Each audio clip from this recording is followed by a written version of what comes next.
Hi friends, blasphemy, hi pals. It is Artie. I'm here today because I forgot to order medication a week ago, or a bit over a week ago. I don't know, I'll get into it. But don't forget to subscribe, like the video and leave a comment down below.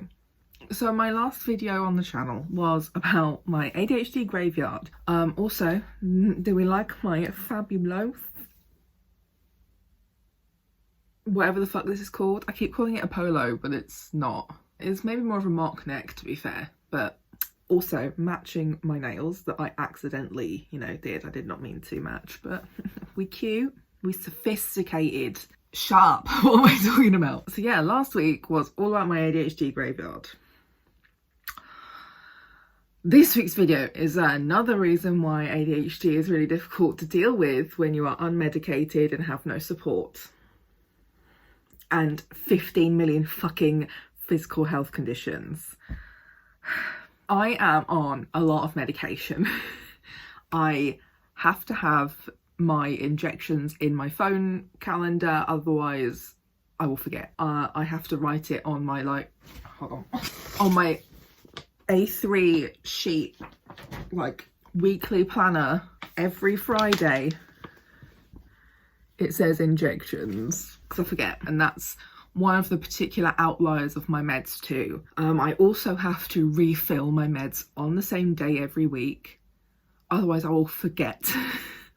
So I refill them every Thursday morning when I have my chronic illness support group on Zoom. So I sit there for up to an hour talking to my pals, the six sad gals. Sorry. And then I take my meds, take my meds, my bits. Am I well? No. Take my meds, take my vitamins and supplements, and I refill my weekly. All the props out today. My weekly Dossit box pill holder. So this is also massive. Sometimes I have loads and loads of pills. Some of them are massive. So one side I use for my vitamins, one side I use for my morning meds. At the moment, there was a point when I was taking 10 morning pills every day. At the moment, it is 1, 2, 3, 4, 5, 6, 7, 8. No. Oh, okay, it's still 9, but they're much smaller, and they're actually 4, 4.5, 5 of them are the same pill, but doses and shit. So I sit and refill that when I'm talking to my six sad friends. Otherwise I forget to do it. Recently, sometime earlier this year, I moved the day to I think Friday. I just kept forgetting to do it. So at least when I'm sat, because I sit here in bed and my, ignore the ADHD mess, that's my meds drawer right there. So it's right next to me. I've got the autistic T-Rex arms going on. So it's all within reach. I have an hour to sort of do it, get it ready, tidy everything up. It's just what works. When it was a different day, it just wasn't working anymore. So that's part of my routine. The autism and the ADHD fight. Routine? What's that? No, please, give me routine. Please. So that's the top layer of problems when it comes to remembering my medications. I've been taking one pill, or at least every day in the morning since I was 14 or 15. That's when I started the contraceptive pill. So I have been in that routine for over a decade.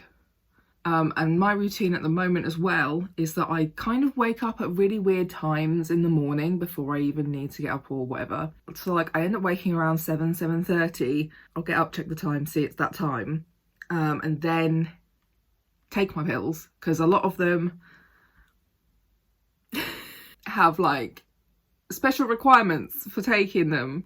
So it's just easiest to take it first thing in the morning. A lot of them have I need to have an hour after taking these medications before I can eat at all, or certain foods.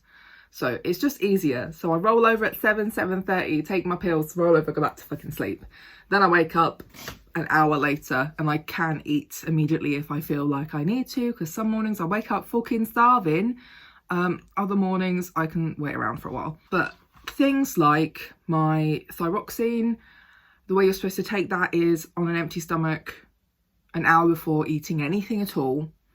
My mercaptopurine is supposed to be taken, yeah, like an hour or something before any dairy is consumed.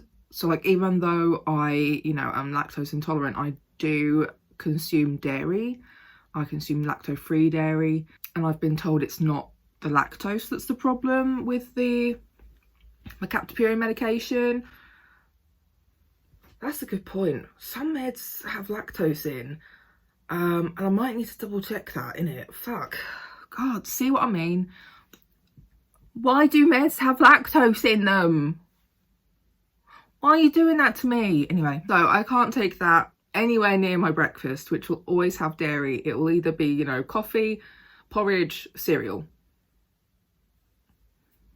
I was also taking fexofenadine, which is an antihistamine, which I fucking found out very late that you shouldn't be taking with a lansoprazole, which is like a acid reflux medication, which I also take. You shouldn't take them together. I was like, fuck. Nobody tells you. Even when I've taken my entire list to like pharmacists to ask if there's any particular requirements, they just say no.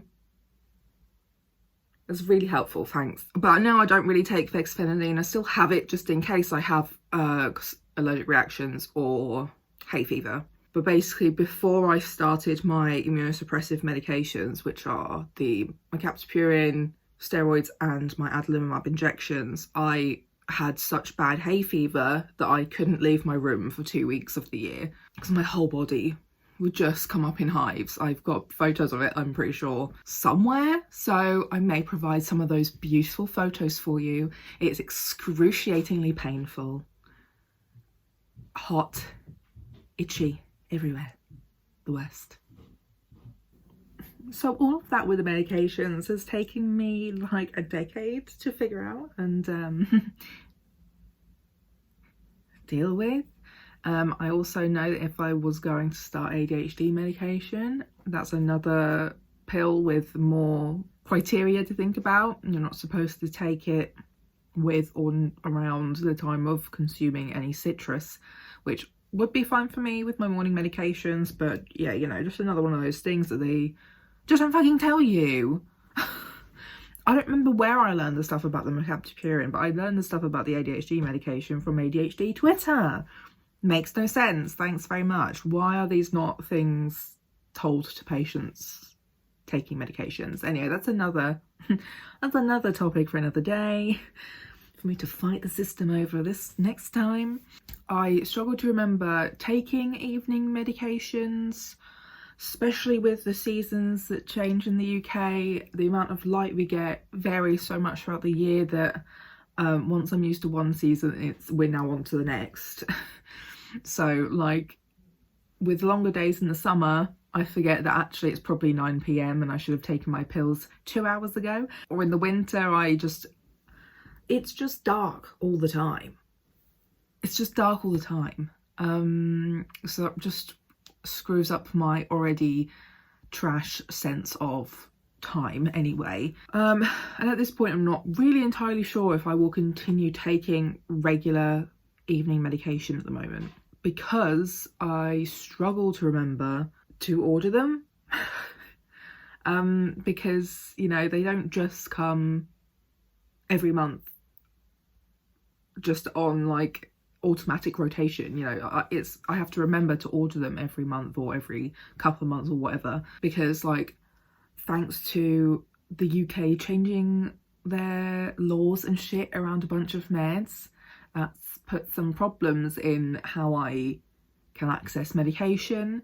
A lot of my pain meds are now only available as monthly bulk orders. I also have a lot of medications that are 2 monthly, like, so they give you 2 months worth. And then I also have my contraceptive, which gives you 6 months at a time. And then I have a whole other separate service for my injections that I take once a week, but like at least they just do it all automatically. They tell me when I'm due to like have a delivery, and they deliver the meds within like a week or two before the last couple of injections are gone. So like that's one that I basically don't even have to worry about, thank God. But all these other medications that I get through my like traditional GP and that sort of like pharmacy service, you know, like not only are they different bulk amounts to order, they all land on different days and dates. So like I do try that whenever I have to do my pill refills on the Thursday, that I will try and take notice of which ones I'm running low on or which ones I'm about to be out of, you know, that sort of thing, and order it on the same day as well. But sometimes that's just not possible, because like that med straw I showed you, thanks to ADHD, I find it absolutely impossible to be and stay organised, tidy, whatever. So like even though I literally just had like a tidy up of this, it's still very difficult to figure out and make sure, because as well a lot of my medications look very similar from like a really brief glance. They are all often around the same size, very similar in colour. They can just be really difficult to quickly notice the difference between them and other ones. So it's just, you know, adds to the whole ADHD problems of noticing anything. Like I literally spent 3 weeks looking for a muscle relaxant / anti-anxiety medication, because I kept seeing it as one of my other meds. It was in that drawer for the whole of the 3 weeks. It took me sitting down and actually reading all the labels in every single packet to finally realise it's there, because it looks the same as everything else. And I don't read labels, so there we go, good for me. And then like my recent debacle that's basically caused me to make this video is that I've been shuffling around some of my pain meds recently with my GP, because I've just not been feeling good. The fatigue, the pain, insomnia has all kind of been coming back quite intensely, and nothing was really helping. I try not to take my cocodamol too often, because it is like I don't know how to explain it, but basically it can make you constipated. And I'm already dealing with being on steroids and having Crohn's, so I try not to take that one too often for that particular reason. But also my other meds do the same. Painkillers just block you up, apparently, babes. So I love my life. All that as well, along with like, so I've gained some weight because of the steroids I've been on for over 1.5 years now, and it has been genuinely kind of impossible to lose any of that weight, but it is mainly just because of the full body aching and really intense fatigue that also actually has led me to kind of falling asleep in the afternoons, which is very unusual for me. And a while ago I originally had like a couple of weeks off of these meds as well, so they are pregabalin and amitriptyline, because my pharmacy is a pile of shit. No tea, no shade to the delivery man we've had for many years, but he is now retired, and because he has retired, he is not there to make sure my family actually get our meds from now on. And the pharmacy itself are just honestly absolute trash. They never get anything to my family on time. They never send it by delivery, even though we pay for delivery to our house. You know, that's a whole other like issue that I have to deal with, and we're looking for a new provider basically. But yeah, so because of that, I came off of both my pregabalin I was taking twice a day and my amitriptyline that I was on just the 10 milligrams in the evening for like a week, 2 weeks. So I thought, well, might as well use this as a time to see if there's any difference in how I feel, and there wasn't really. I still felt fatigued, I still felt a lot of pain, I wasn't sleeping very well. I did also have that very fun flare-up when I was on holiday with my Crohn's, because the hotel poisoned me. You can go watch the video I talk about that. I will link it in the link it in the description of this video. or in the comments and or a card somewhere. But yeah, I was going through a lot at that period of time. I also think I was dealing with a lot of nausea, basically from coming off of pregabalin, because I've been on it for 6 years, since 2016, 7 years, and just going cold turkey for like 2 weeks, I'm pretty sure gave me withdrawal symptoms. So I was really nauseous for like 2 weeks. I did have like a couple of pills left, so some of the days when I was particularly unwell, mixed with my Crohn's flare too, I did take a pill or two. But yeah, I basically shouldn't have been put in that position anyway, for multiple reasons. And I was also on a low dose, but the fact I've been on it for 7 years, you know, my body relied on it, or does rely on it, you know, that sort of thing. That could have been actually really dangerous for a start. But yeah, so I took it as a chance to see if there was any differences in how I felt before I went to see my GP like a couple of weeks later. And when I did speak to him, I explained a lot of this to him. So he took me off pregabalin. We don't want to change too much in one go, because we want to see how each pill makes me feel. I also lost half a stone from just being off the pregabalin, so no other changes. So after 7 years, it prevented, I don't know, weight loss, I guess. Because in my previous video on this channel where I talked about like my reviews on painkillers, I did say for both of these pain meds, you know, that I didn't experience weight gain. And I don't think I did, but I think it has made it very difficult to lose weight. You know, I don't really discuss weight much or at all on this channel, but because it's linked to medication side effects, it's quite a well-known one for pregabalin, and lesser known for amitriptyline.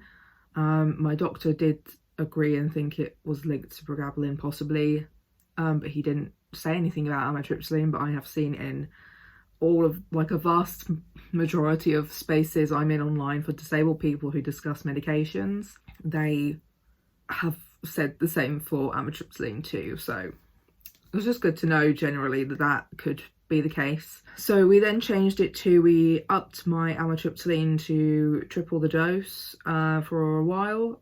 That's the dose that I was on for a month. I was feeling a bit better. I was sleeping quite well. I was in minimal pain. I'd even said it to my chiropractor that the usual kinds of tension, headache kind of pains I get weren't bothering me so much, or they weren't as intense, but I was still exhausted. I mean, I'm still tired. I'm always tired. It doesn't fucking matter. Because the dose had been upped, I kind of just lost track of this medication, to be honest, and having like physically having it.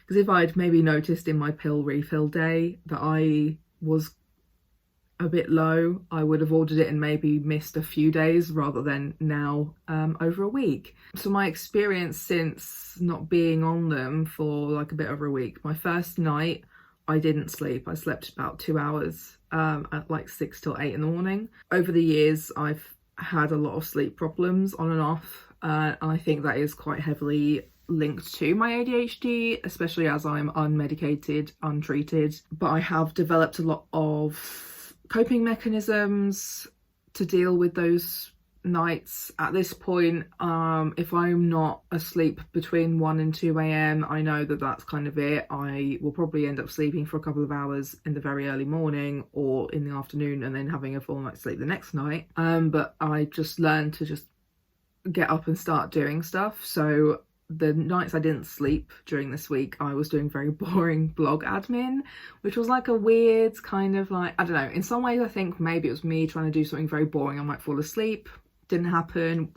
ADHD and its weird hyperfixation happened instead, and I was sat doing these things for fucking like literally hours. I was doing these things for hours in the night. But also, yeah, blessing in disguise that I got something really fucking boring done that I cannot bear to do during the day done during the week. It's obviously not entirely finished because it's like a very big job doing blog SEO kind of things, but just the fact that I got a lot of really boring, tedious things done was kind of nice in a way. Being like, oh well, I might not have slept for 2 nights this week, but at least I got some very boring work done. My second night I slept quite well because I was fucking exhausted.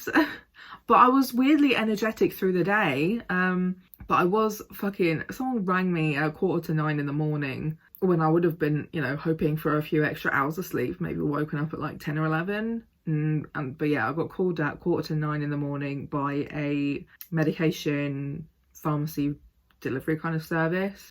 Fucking lost my shit, I'm not gonna lie. That's another thing to talk about another day, because fuck off. We're not using them, needless to say. Then night 3, again, no sleep until like early hours of the morning, where I slept maybe 2 to 4 hours. I'm not really sure, you know, you lose track of time in the middle of the fucking night. But yeah, generally since then I've slept quite well. I've not really had painsomnia. I have been dealing with like quite a intense full body ache kind of pain at the moment for a while, but the pain has been relatively low. It's confusing when it comes to the fatigue, because sometimes I feel like, hey, maybe I do feel better, and then other days I'm like, maybe not. But I feel like the medications may have had a hand in adding to my base level of fatigue, because the pregabalin I found from other people I knew was actually causing them fatigue, which is why they came off it. And then there's also a particular way you're supposed to take amitriptyline, like early evening, so it doesn't give you sort of a hangover fatigue effect into the next day. But I was doing that. I took amitriptyline between like 6 and 8, but sometimes it would extend a little bit either side. But yeah, I wouldn't take it too late unless I was in agony and I'd really fucking forgotten. But yeah, 7 years of being on these pain meds for like quite a long time, because I think I've been on amitriptyline for a couple of years, and the pregabalin has now been like a solid 7 years. And it's just kind of weird how your body's, I don't know whether it's technically metabolism, but how your body metabolizes, I guess, I don't know, like medications, and how it can change just from, I don't know, just time carrying on. I think some of the things that have helped with my sleep have been that I now have found my own kind of sleep hygiene routines that work, that are very non-stereotypical. Like, I really don't follow those usual steps that like a GP or the internet will tell you to do. If you would like to know more about my sleep hygiene that's sort of like ADHD approved, let me know, and I'll either make a video or like a blog post or something about it, because it's very much about giving my brain enough to think about that it doesn't do that annoying thing where it's like, oh, you have to do that, oh, you have to, but also not too much that you're then awake because you're invested watching or reading something. But also I think a really big part of it really could be the fact that I am healing from emotional and mental trauma. I've been with my trauma therapist now for over 1.5 years, and we've dealt with a lot of like really top level trauma, like particularly medical trauma that I went through, that was giving me like really intense PTSD symptoms and traits that was making it impossible to get any kind of medical care. But we've also, you know, I've been going through this ADHD and autism process with her. She's been really amazing to be able to speak to about it and allowing me to just kind of talk about that. I think a mixture of like being able to find myself and understand myself in a way that I've never been able to understand myself, as well as healing a lot of traumas that also relates to that. Because so many things that traumatized me were because I was displaying autistic and ADHD traits without a diagnosis and without any support. But, you know, kids, teachers, adults, other people, co-workers noticed the traits and noticed it was weird, even no matter how much I fucking masked. Yeah, the more I learn about ADHD and autism with links to trauma and physical pain and physical illness, including autoimmune conditions, the more I am convinced that they are all deeply linked in my own personal experience of them all. Because with a lot of my pain conditions and autoimmune conditions, a lot of the doctors ask me if I've ever been through any kind of trauma. And I have. I go through at least one a year. And I could probably list off a traumatic event that happened right before each of my conditions maybe first triggered off and stopped being dormant. And I haven't read any of the books yet, like The Body Keeps the Score and such forth, about trauma and the research actually into trauma and autoimmune conditions and blah blah blah. But yeah, just the more I learn about bits and pieces and sort of reflect on myself and my past and what I've been through, it just makes a lot of sense to me. And I do feel like as I'm slowly healing from a lot of the trauma I've gone through that have, you know, been stemmed directly from being neurodivergent, and, you know, being able to see myself in a really different light and finally see who I am and finally be able to make life adjustments that actually help me. The more I heal from all of that and are able to make the adjustments I need, I'm not gonna lie, the more well I actually feel. There's something recently that has just emotionally made me feel just different. Things have just felt different this autumn than they've ever felt before, and it's kind of like a weird light and freeing feeling. I'm like tearing up because I have lived my entire life with trauma and masking who I am and my needs, like my full, like, I don't know, when did I stop? 25 to 26 years of my life have been living through trauma and just trying to survive, living in survival mode, you know. And, you know, the world at the moment really fucking sucks. It always does. And as a multiply marginalised person, it's a direct threat to me in my life. But strangely enough, right now, I just kind of don't, it hasn't hit me in the same way as it has been hitting me. I'm starting to feel hope again. And I feel like my power is mine again. And I feel like I can possibly start facing, like, I have to face these kinds of traumas in therapy anyway. But I have been taking it very carefully and very slowly, and really limiting the amount I think about these specific traumatic events themselves when I'm alone. And I've basically let them be a fleeting thought before I come and speak to my therapist once every week or a couple of weeks, whatever. What was my point? I don't know. Oh, yeah, I feel like I might start being able to use these experiences I've had to be able to talk about them publicly.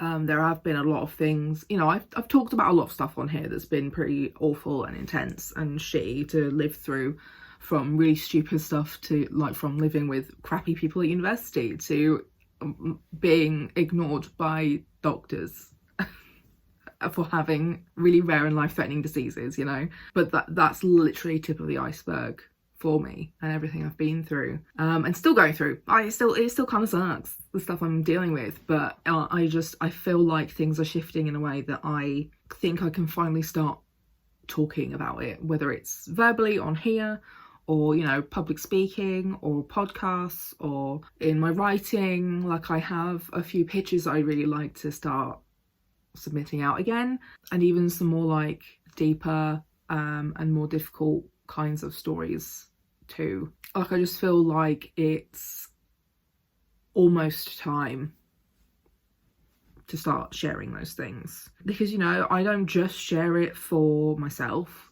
I share it for other people like me, and I share it to try and teach other people things, you know. Like, a lot of this stuff is not talked about freely. A lot of this stuff is not part of school education, it's not part of, like, mainstream media, news or otherwise, and people like me and other marginalised people are vilified and villainized just constantly on the daily. Something that people need to remember as well is that a disability is the only marginalised group, besides religion, I suppose, that you can enter at any point in your life.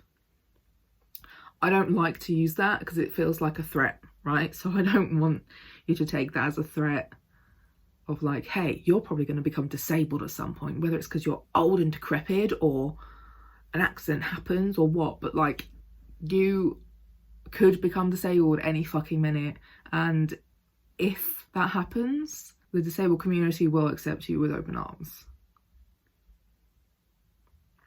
and we will share everything we know and learn. You know, like even neurodiversities, it's like a thing that if you know, receive brain damage, you could actually have ADHD now. You know, you don't have to be born disabled, but lots of people are born disabled. I was born disabled. In many ways, I'm still learning to understand and come to terms with. There are a million ways you could become disabled, and COVID is one of them. You know, like if you caught COVID and you still feel like shit months later, you can call yourself disabled and you can come to us online. Like the current percentages are like 20 to 25% of the world are disabled, and I think that that is a fucking lowball. I think that's so lowballed because the amount of disabilities that people are told are not disabilities, whether it's from other able-bodied people, other ableds, other non-disabled people, or doctors and healthcare professionals, when actually no, that is a disability. And that's one of the reasons why it's taken me so long to understand that I am disabled. People didn't allow that word to be used. They still don't. They don't like it. There's nothing wrong with the word disabled. Don't know why I've gone off on this fucking rant. Oh yeah, because of trauma. Yeah, basically, I am hoping that the healing from all of this shit that I've kind of discussed will help with my physical conditions. Like, I don't expect any of them to be cured or healed forever. You know, I'm not like, not into the pseudoscience. You know, like I really don't see myself being cured from Takayasu's or Crohn's disease or any of that. But I just hope that it will become possible to not deal with so much suffering in my daily life, whether it's from pain, from ableism, from everything. I don't know, just everything. But also, you know, I do still hope that the ADHD medication down the line will also help and benefit me in the future. And that's another medication that will be a pain in the ass to deal with, because it's very difficult to get prescribed. Lots of people struggle to get their repeat prescriptions refilled because you motherfuckers abusing our meds. Thanks very much. And also the beginning part of the process for that is that I have to keep seeing the Psychiatry UK team about the medications for a while first before it can be transferred over to my GP. So we are excited for that. Yeah, besides the very emotional turn I took near the end, thanks for watching. I just kind of needed to rant about my week and medications and why meds are really annoying, actually. Thanks. What people don't understand is actually really difficult about taking medications. Please leave a like on the video, share your experiences down below. You know, I would love, again, for this video to maybe be a space for other people to come and see a bunch of experiences and not just my own. Subscribe to my channel if you enjoy watching me talking about disabled, chronic illness, mental illness, neurodivergence stuff. I would really appreciate it. Yeah, I mean, I guess that's it. I just my brain's a bit scattered now. I don't know. I'm very tired. It's been a very long day. And I'll see you next week. Bye.